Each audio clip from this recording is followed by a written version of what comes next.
داخلين على حاجة كده تحصل وهي امتحانات. عندنا امتحانات. هو ده موضوع حلقتنا النهاردة بقى ايه؟ ايه حكاية الامتحانات دي أصلا؟ يلا يلا نعمل ايه بس؟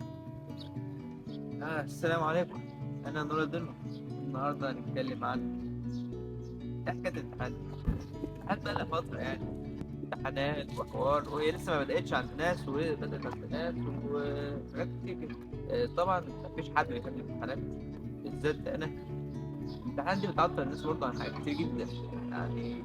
انا مثلا لو ما كانش عندي امتحانات كان زماني في حته تانية خالص دلوقتي. كان زماني مش عارف والله فين، بس ايه، برضه الموضوع ده بيعتمد عليك انت شخص يعني. انت ممكن ما يكونش عندك امتحانات، تروح تقعد في البيت ولا تعمل اي حاجه في اي حاجه. بس لو استغلت الفرصه دي كويس، ما يكونش عندك امتحانات، انت كده حاجه كبيره جدا، ممكن تبقى في حته تانية خالص دلوقتي. شوف انت بقى انت ايه منك. انا بالنسبه لي انا ما بحبش الامتحانات لان انا بتعتمد على حاجات جدا. آه، ممكن نبدلها بحاجه تانية، او ممكن نخليها زي ما هي امتحانات بس تكون عملي.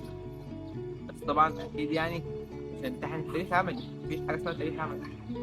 فممكن الطالب وهو داخل المدرسه كده يختار المواد اللي هو عايزها، اللي هيستخدمها في حياته ويدرسها، ويبقى ليه عدد معين من المواد هو يدرسهم يعني. ما يكونش اي حاجه للمواد دي. يعني المواد اللي هو اختارها بس يكون لسه كده قدامه فيها شويه مواد، يختار منهم عدد معين ويدخل ياخد المواد. المفروض يعني، بس ايه ده المفروض بالنسبه لي. بس دي كانت نظرتي يعني للامتحانات، ودي كانت حاجه بسيطه كده كنت عايز اتكلم عليها. وهنتكلم عن الموضوع ده بشكل اكبر شويه، بس مش دلوقتي بقى عشان عندي امتحانات والله كده.